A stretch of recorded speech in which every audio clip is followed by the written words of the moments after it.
Mungkin Anda cuma membantu sesuatu yang kecil di sini, Anda dapat di sini yang besar. Ada kisah nyata di Saudi kemarin terjadi. Sampai heboh. Dai-dai pun banyak mengangkat kisah itu. Kisah seorang dai dari Maroko.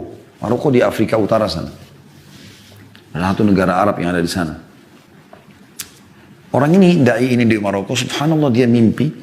Rasulullah SAW datang kepada dia. Kisah nyata. Lalu berkata kepada dia,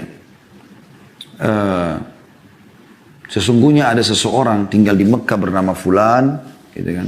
Sampaikan berita gembira kepada dia kalau dia termasuk ahli surga.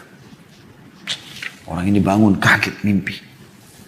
Dan Nabi SAW mengatakan siapa yang melihatku dalam mimpinya maka itu pasti aku, tidak mungkin syaitan menjelma jadi aku, gitu kan. Rupanya mimpi lagi hari kedua, mimpi lagi hari ketiga, sampai 3 kali dia mimpi. Karena 3 kali dia penasaran, dia ambil pakaiannya, dia beli tiket, berangkat langsung umroh.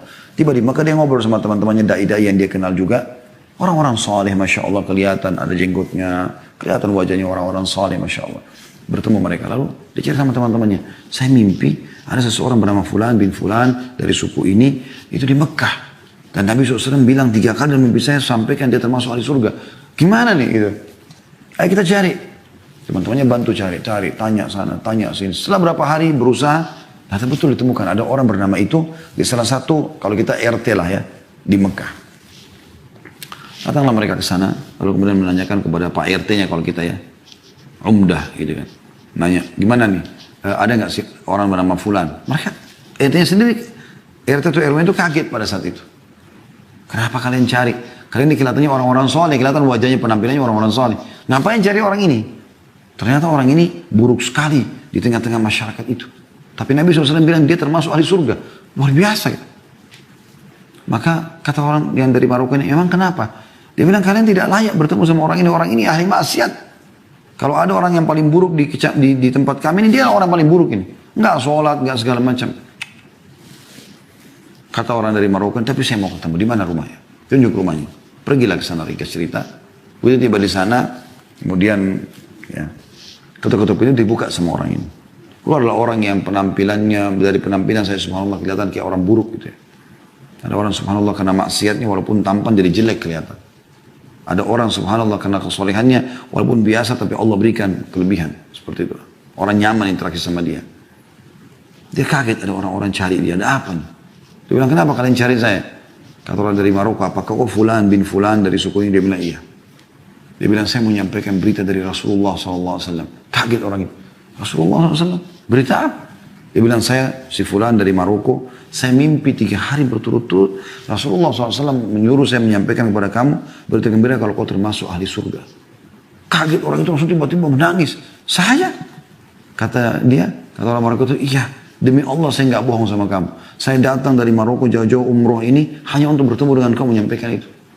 Dia bilang demi Allah, akhi, orang itu bilang, tidak ada orang lebih buruk daripada saya di sini. Bagaimana bisa saya dapat jaminan itu? Kata orang Maroko itu saya nggak pusing dengan itu. Cuma saya datang khusus untuk menyampaikan itu dan saya mau tahu amalan apa yang kau lakukan ini. Sampai 3 hari betul-betul saya mimpi Rasulullah suruh sampaikan sallallahu alaihi wasallam berarti mereka kau termasuk ahli surga. Dia bilang saya tidak ada. Kata orang Maroko coba ingat. Akhirnya sampai dia ingat. Dia mengatakan yang saya teringat sekarang. Tetangga saya ini tunjuk rumah sebelahnya. Tetangga saya ini adalah seorang janda yang punya 3 anak. Hidupnya susah. Waktu suaminya meninggal nggak ada yang menaungi mereka.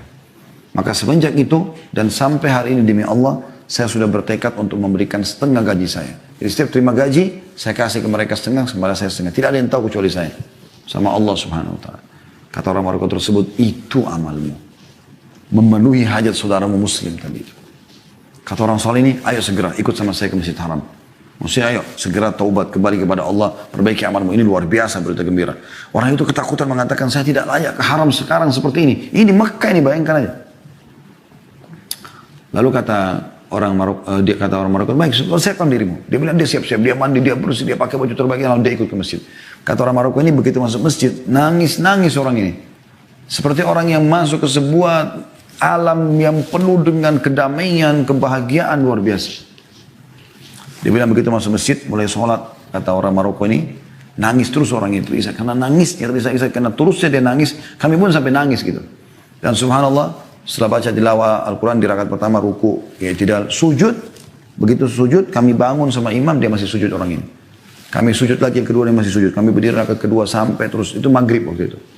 Setelah saya salam, habis sholat maghrib, sengaja saya sentuh dia jatuh sudah meninggal dunia. Allah tutup dengan husnul khatimah. Karena memenuhi hajat saudara muslim. Sayangnya teman-teman sekalian kita Allahul Musta'an. Semoga Allah maafkan kesalahan. Kadang-kadang depan mata sudah jelas saudara kita muslim datang. Miskin, jilbabnya kotor, di lampu merah, sendalnya juga putus. Minta, masih gak dikasih. Mana kita dengan hadits ini? Ya. Barang siapa yang memenuhi keperluan saudaranya, maka Allah akan memenuhi keperluannya. Hajatmu dipenuhi. Dan Allah tadi saya bilang kalau sudah membalas, Allahu inna Allah atau Allah yarzuqu ma yasha' bighairi hisab.